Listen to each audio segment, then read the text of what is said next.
नमस्कार, मैं हूं मनोज वर्मा और आप देख रहे हैं अटेंशन। और अटेंशन में आज बात होगी जंडेल के जहरीले बोल। जी हां, अक्सर चर्चा में रहने वाले कांग्रेस विधायक बाबू जंडेल फिर सुर्खियों में हैं।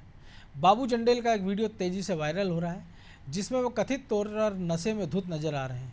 इतना ही नहीं, जंडेल ने भगवान शिव को लेकर भद्दे शब्दों का इस्तेमाल किया।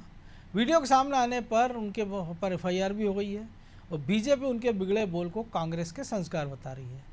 ऐसे में अब सवाल ये है कि क्या बाबू जंडेल ने अपने साथ कांग्रेस की भी मुश्किलें बढ़ा दी हैं और उपचुनाव में उनके इस बयान का कितना असर पड़ेगा। आज चर्चा इन्हीं सवालों के आसपास करेंगे, लेकिन देखिए पहले रिपोर्ट।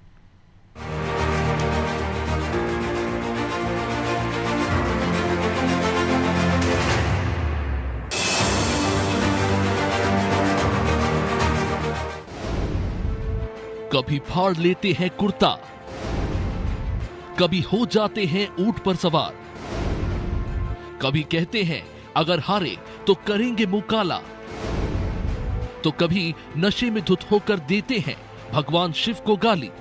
ये है कांग्रेस के विधायक बाबू जंडेल।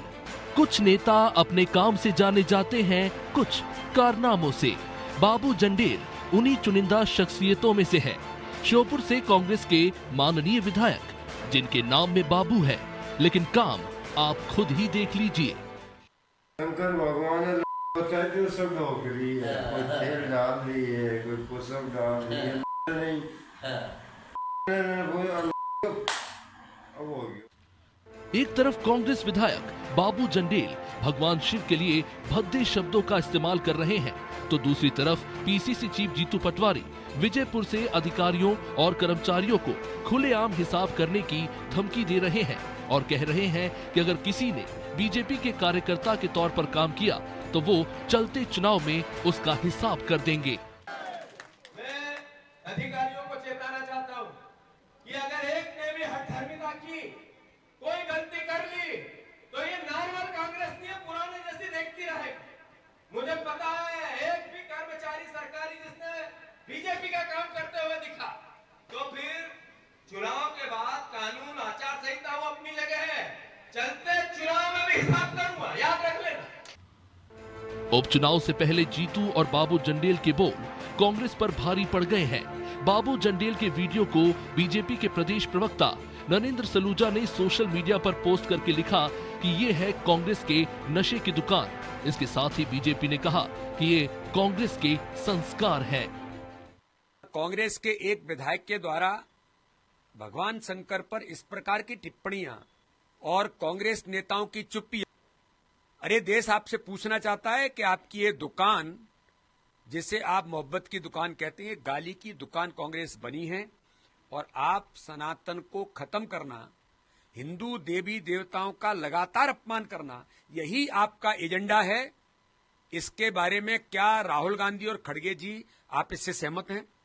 ये जवाब देश और सनातनी भारत के लोग आपसे पूछ रहे हैं कि इसका जवाब कांग्रेस दे या फिर बाबू जंडेल के खिलाफ कांग्रेस क्या कार्रवाई कर रही है। अब मामले ने तूल पकड़ा तो बाबू जंडेल सामने आए और इस पर सफाई भी दी। अब शिवलिंग के बारे में हमारी वो परिभाषा चल रही थी, ये शिव पुराण में भी लिखा है कि शिवलिंग किसे कहते हैं, शिवलिंग की परिभाषा क्या है, शिवलिंग की अपनी पूजा क्यों करते हैं। तो पूरा मेरा वीडियो देखो, उसके बारे में बात चल रही थी। अब पछताए होत क्या जब चिड़िया चुग गई खेत। विजयपुर का उपचुनाव सर पर है और बाबू जंडेल का वीडियो सुर्खियों में। बीजेपी से लेकर तमाम हिंदू संगठन सड़कों पर उतरकर विरोध प्रदर्शन कर रहे हैं। बीजेपी ने इसे सीधे तौर पर हिंदुओं का अपमान करार देते हुए कहा है कि कांग्रेस पार्टी से बाबू जंडेल को निष्कासित किया जाए और कांग्रेस माफी मांगे। जंडेल के इस बयान के बाद कांग्रेस चौतरफा घिरती नजर आ रही है। ब्यूरो रिपोर्ट, अनादि टीवी।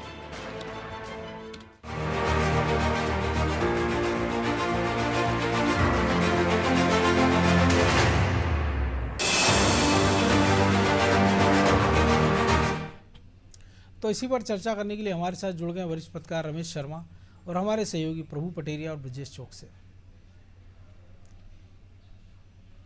बहुत स्वागत है शर्मा जी आपका अनादि टीवी में। और पहले तो विधायक जी बिगड़े बोल बोलते हैं और बाद में वो तो कह रहे हैं कि शिव पुराण में भी इसकी व्याख्या है और ये भी बता रहे हैं कि आखिर ऐसा उन्होंने क्यों कहा है, और उसके साथ वो ये भी कह रहे हैं कि इसकी परिभाषा क्या है शिवलिंग की। तो जो वो बोल रहे हैं क्या वाकई में शिव पुराण और शिवलिंग की परिभाषा वही है? नहीं नहीं, वो क्या बोल रहे हैं ये वाकई बहुत आश्चर्यजनक है उनका बोलना, और चिंतनीय भी है। और मुझे वाकई उनकी ये परिभाषा सुनकर के मुझे व्यक्तिगत बहुत अफसोस हुआ। मेरे यहाँ है शिव पुराण, मेरे मैं यहाँ इसलिए है। आपसे पूछा जी। आप अनुमति देंगे तो मैं लाकर दिखा भी दूंगा यहीं अभी 1 मिनट। तो लेकिन उसमें जो वो बता रहे हैं वो परिभाषा बिल्कुल नहीं है। उस शिव पुराण में शिवलिंग का जो अर्थ आया है वो कल्याण के लिए आया है। मोटे तौर पर जीवन और मृत्यु ये दो, एक सिरे पर जीवन है और दूसरे सिरे पर मृत्यु है। अगर जीवन नहीं होगा तो मृत्यु संभव नहीं है, और मृत्यु अगर नहीं होगी तो जीवन संभव नहीं है। तो ये जो पूरा चक्र है, इस चक्र की परिभाषा में शिवलिंग भगवान शिव जो थे, क्योंकि हमारे यहाँ जो 3 गुणों की परिभाषा है, सतोगुण की, रजोगुण की और तमोगुण की, तो नारायण जो है वो सतोगुण के प्रतीक हैं, ब्रह्मा जी रजोगुण के प्रतीक हैं और शिव जी तमोगुण के प्रतीक हैं। तो कुल मिलाकर के यदि संहार नहीं होगा तो पुनर्निर्माण संभव नहीं है। तो वो शिवलिंग की परिभाषा है। शिवलिंग की परिभाषा उस चक्र में किए आई है। इसीलिए शिवलिंग को अगर हम निराकार में मानते हैं तो शिवलिंग को निराकार में ओम की आकृति में माना है, जो कि पूरी की पूरी सृष्टि की आकृति है। तो शिव पुराण में ये और लिंग पुराण में ये इसकी पूरी परिभाषा है। अब उन्होंने कहाँ से पढ़ ली है तो वो ही जाने, लेकिन उनका इस तरीके से वक्तव्य जो है वो बहुत आश्चर्यजनक है। और जैसा कि मैंने कई बार कहा है जी कि बहुत कांग्रेस आजकल मीडिया ओरिएंटेड हो गई थी, कि कहीं ना कहीं उनको उनके वक्तव्य जो है वो मीडिया पर आए, और सनातन परंपराओं पर पिछले 1000 वर्षों से जिस तरीके से सनातन परंपरा को लांछित करने का प्रयत्न हुआ। अब थोड़ी देर के लिए एक उदाहरण देना चाहता हूं, उसमें थोड़ा समय ज्यादा लेकर के। जी जी जितने आदर्श पात्र हैं, जैसे नारद जी आप कल्पना कर सकते हैं उनका पूरा का पूरा जो जीवन है, अलग से एक नारद पुराण है, श्री भागवत में नारद जी का चरित्र है। तो सत्य की स्थापना के लिए, धर्म की स्थापना के लिए पूरा का पूरा उनका संघर्ष है। उनका व्यक्तित्व तो ऐसा है कि अगर असुरों के बीच भी जाते हैं तो वो भी उनको आसत देते हैं। तो जहां कहीं भी उनको सत्य के विरुद्ध कोई आचरण दिखता है, उसके विरुद्ध वो अभियान चलाते हैं और असुरों को हटाकर सत्य।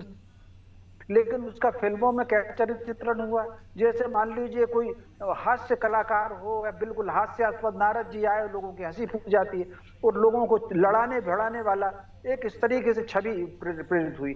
एक छोटा सा उदाहरण एक फिल्म का देना चाहता हूँ। एक ही नायक है एक फिल्म में, वो शिव जी को जाकर के हर कुछ बोलता है कि आपने ऐसा किया और आपने ऐसा किया, और वही नायक 786 का बिल्ला जेब में रखता है तो उसको गोली नहीं लगती। तो मोटे तौर पर ये जो सनातन परंपराओं को एक प्रकार से ये लांछित करने का जो निरंतर अभियान सल्तनत काल से चला, अंग्रेजी काल ने उसको बहुत योजना पूर्वक बखान किया।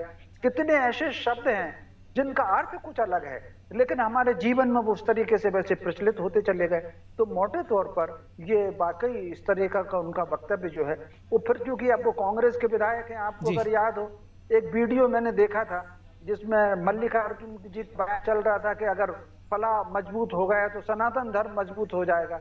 आप कल्पना कर सकते हैं। इसके अलावा आप अगर देखें, इतने पिछले 3 महीनों से कावड़ यात्रा पर हमले हुए हैं, गणेश उत्सव पर हमले हुए हैं, दुर्गा उत्सव पर हमले हुए हैं। क्या किसी कांग्रेस के नेता ने दुर्गा उत्सव पर हमले की कोई निंदा की है क्या?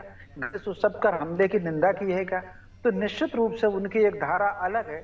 उसी धारा को प्रतिनिधित्व बाबू जंडेल करते हैं।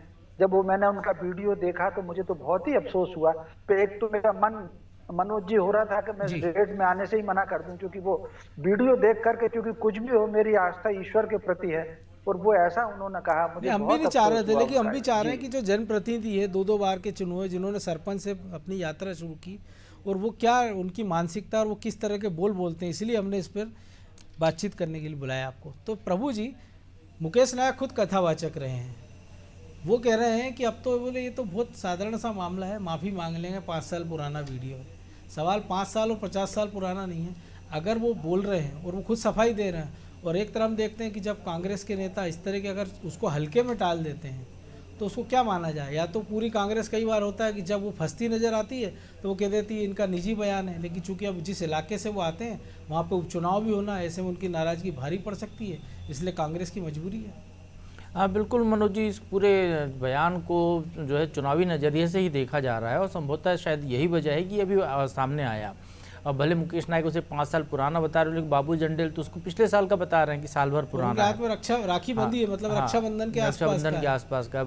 तो ये जो पूरा वीडियो जो है ये बिल्कुल उस मानसिकता को दिखा रहा है कि किस तरीके से जनप्रतिनिधि हमारे हैं। किसी एक पार्टी की बात नहीं करूँगा, सभी पार्टी में आप खोजेंगे तो लगभग हर दल में ऐसे धर्म को लेकर हिंदू समाज के जो आराध्य हैं उनके खिलाफ टिप्पणी देने वाले नेता लगभग हर दल में मिल जाएंगे, जिनको जब वो दल के नेता, चूंकि उनके दल का है तो उससे पार्टी पर आ जाती है तो वो शेल्टर देते हैं, उनका बचाव करने के लिए उतर आते हैं। जैसा मुकेश नायक का बयान आया, जिस तरीके से प्रदेश अध्यक्ष जीतू पटवारी ने सवाल लेने से आज इनकार कर दिया कि ऐसा सवाल ना हो जाए कि उनको जवाब देते ना बने क्योंकि चुनाव चल रहा है वहाँ पर। तो निश्चित तौर पर इस बारे में बचना चाहिए नेताओं को अपने जनप्रतिनिधियों के लिए गाइडलाइन बनानी चाहिए। हमारे संविधान में भी है कि धर्म को आड़ चुनाव में नहीं दी जाती राजनीति में। तो आप जो है जब धर्म को राजनीति का विषय बनाएंगे तो इस तरीके की बातें होंगी। जो आम प्रचलित बोलचाल की बातें हैं कई बार वो भी सामने आ जाती हैं। ये तो बहुत ही ये कहें कि किसी और धर्म के प्रति ऐसी वो टिप्पणी हो जाती है। आप याद कीजिए कैसा देश भर में FIR हो रही, जो छतरपुर कांड हुआ हमारे यहाँ वो किस वजह से हुआ। तो आप जो है शर्मा का मामला हमारे सामने है। बिल्कुल, आप एक चूंकि हिंदू धर्म में हमारी इतनी स्वतंत्रता है, बहुत लिबर्टी दे रखी है हमारे नेताओं ने, सबने, हमारे धर्म गुरुओं ने, तो इसलिए शायद इस वजह से ये चीज़ें हो रही हैं और नेता ऐसा बोल लेते हैं और बाद में माफ़ी मांग लेते हैं, बच जाते हैं। ऐसे लोगों को तो बिल्कुल सामाजिक बहिष्कार होना चाहिए। जनता यदि वहाँ की मतदाता हिंदू मतदाता है, उसको बुरा लग रहा है तो उसको तो सामाजिक बहिष्कार करना चाहिए अपने ऐसे नेताओं का कि उनको वो कहें कि हम आपको वोट ही नहीं देंगे, हम आपकी जरूरत ही नहीं है नेताजी की, आपके बिना भी सरकार चल रही है ना, बिना विधायक के, बिना सांसद के भी जनता के काम होते हैं, पूरा सिस्टम काम करता है। तो ऐसे लोगों का तिरस्कार करना चाहिए निश्चित तौर पर। पार्टियों को भी ऐसे लोगों पर तत्काल कार्रवाई करना चाहिए, तो इससे बचाव होगा। इस तरीके की विभत्सता जो है राजनीतिक क्षेत्र में नहीं आएगी। तमाम जनप्रतिनिधि जनता का प्रतिनिधि है, वो जनप्रतिनिधि मतलब जनता का प्रतिनिधि है। आप जो है शिवपुर के विधायक हैं तो शिवपुर के उस विधानसभा क्षेत्र के तमाम लोगों के आप प्रतिनिधि हैं, उनकी आवाज़ हैं। उस जनता ने आपको अपने अच्छे कामों के लिए, अपनी आवाज़ को मुखरता से रखने के लिए चुना है। अब आप जो वो काम तो न करके उल्टे सीधे बयान देने चले जा रहे हैं। अब चाहे मुनका भट्टी का मामला ले लीजिए, उसने भी भगवान राम को लेकर बोल दिया था। कुसुम मेहदेले की भी बात एक बार कह रहे हैं कि ऐसी उनकी भी आई है। तमाम नेता है, मतलब मैं जो कह रहा हूँ ना, किसी भी दल में खोजने चले जाइए आप। पटेल को लेकर प्रदीप पटेल की वो किताब को लेकर भी बात चला कि उन्होंने जो किताब लिखी, हालांकि उन्होंने इनकार किया कि वो मेरी लिखी हुई किताब नहीं है। तो तमाम दलों में आपको ऐसे नेता मिल जाएंगे और जनता उनको वोट देती है। कुछ दिन बाद हम भूल जाते हैं, जब कोई ऐसा बयान देता है तो फिर हम उस पर चर्चा करने लगते हैं। फूल सिंह बरैया हैं जो कि विधायक बन गए हैं, ऐसे ही बयान देते हैं, वो भी लगभग मिलते जुलते से, भले भगवान को लेकर ना दे रहे हो लेकिन समाज को लेकर देते हैं, वो किसी व्यक्ति विशेष को लेकर देते हैं, प्रशासन को लेकर देते हैं। तो इससे बचना चाहिए। इसका सबक जो है वोट ही सबक है। वोट उनको ताकत देता है जिसके दम पर वो यहाँ तक पहुँचे हैं, वो जहाँ पर बोल पा रहे हैं। तो वोट ही वो ताकत है जो उनसे छीन लिया जाए। और ऐसा प्रावधान करना चाहिए कि ऐसे लोगों को तत्काल विधायकी छीन लेनी चाहिए, उन राजनीतिक दलों को भी छीनना चाहिए, क्योंकि कांग्रेस को इसका फायदा तो होने वाला नहीं। उनका बचाव कितना भी कर लें उस विजयपुर के उपचुनाव में, इसका तो नुकसान ही कांग्रेस को होना है, चाहे वो बचाव करें या उसको निंदा करें। लेकिन उस पर कार्रवाई यदि करते हैं तो शायद वो कांग्रेस के लिए वो फायदेमंद हो सकता है।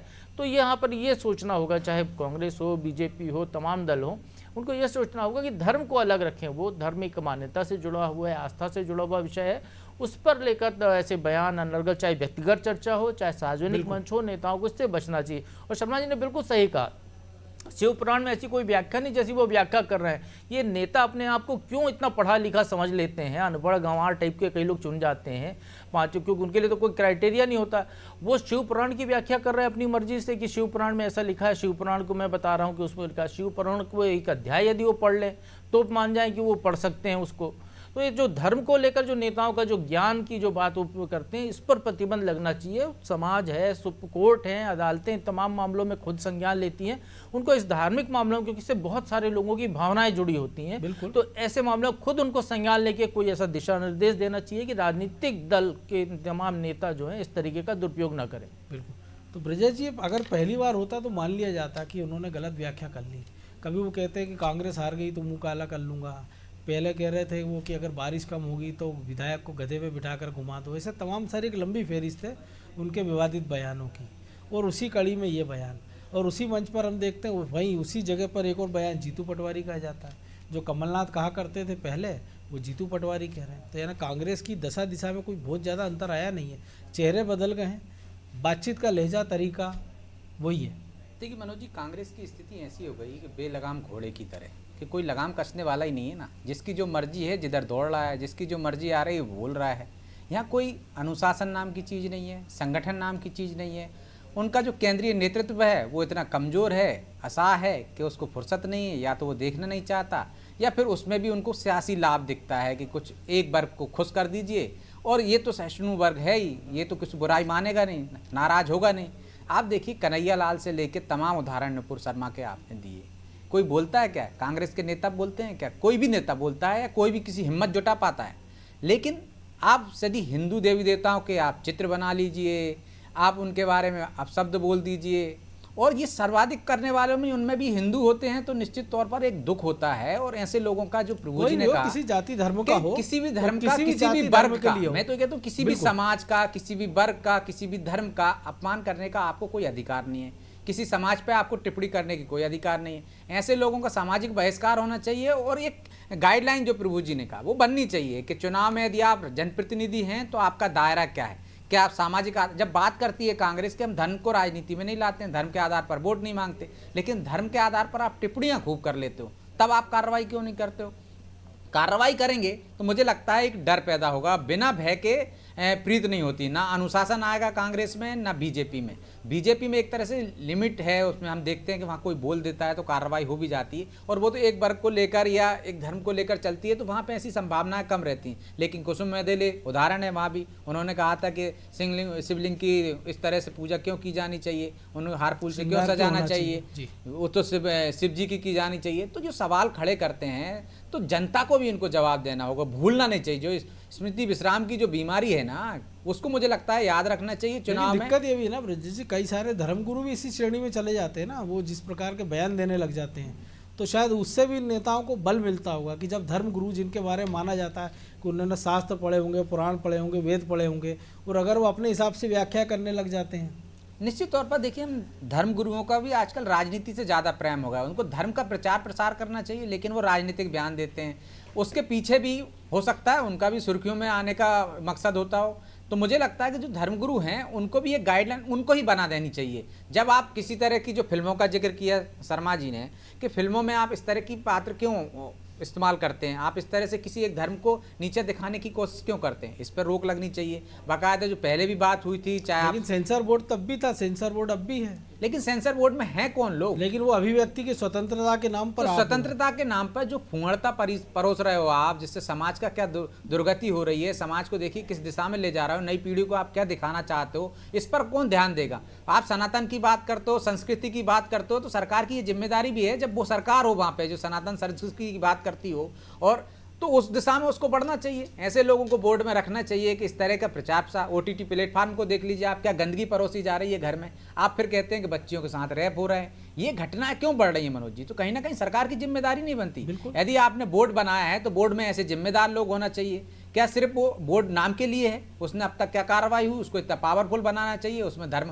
मैं ये नहीं कह रहा हूँ किसी एक धर्म के हिस्सा, तमाम धर्मों के लोगों को यदि उनको धार्मिक आधार पर किसी को अहित हो रहा है या किसी की भावनाओं को ठेस पहुंच रही, तो ऐसे वो आना ही नहीं चाहिए। उसमें चित्र भी नहीं आना चाहिए, ऐसे कोई दृश्य भी नहीं आना चाहिए, ऐसे कोई कुछ भी नहीं आना चाहिए, ना नाम होना चाहिए, ना पात्रों का जिक्र होना चाहिए। आप यदि कोई कर रहा हो किसी भी धर्म के बारे में, तो आप उसमें आस्था दिखे लोगों की। ऐसा कोई पात्र यदि दृश्य बनाना चाहते हो तो बनाइए, नहीं। बाकी बहुत सारे मनोरंजन के बहुत सारे साधन है, भगवान को क्यों लाना उसमें बीच में, किसी भी धर्म को क्यों लाना बीच में? तो मुझे लगता है इस पर सरकार को भी विचार करना होगा, और जो सरकार और कोई कठोर कानून बनाएगी तो इस तरह के बयानबाजियों पर लगाम लगेगी। तो शर्मा जी, आपको लग रहा है कि कानून से लगाम लग पाएगी ऐसे बयानों पर, या जो प्रभु जी ने कहा जनता को आगे आना चाहिए, जो लोहिया जी ने कहा था कि जिंदा को में 5 साल इंतजार नहीं करती है? देखिए, इस पे कानून से बिल्कुल लगाम नहीं लगेगी। ये कहीं ना कहीं व्यक्ति की शिक्षा से, उसके संस्कार से और घर के वातावरण से सब फर्क पड़ता है। जैसे मैं अभी जब प्रभु जी बोल रहे थे तो मैं उठा के लाया, ये भगवान जी की कृपा से मेरे पास शिव पुराण है, ये मेरे पिताजी, और दूसरा मेरे घर में लिंग पुराण भी है। तो शिव पुराण का जो उसमें जो पहला चैप्टर है शिव पुराण में, शिव पुराण के परिचय का, तो परिचय में जो चौथा है उसमें बाकायदा है कि शिवलिंग की परिभाषा क्या है, उसका स्वरूप क्या है।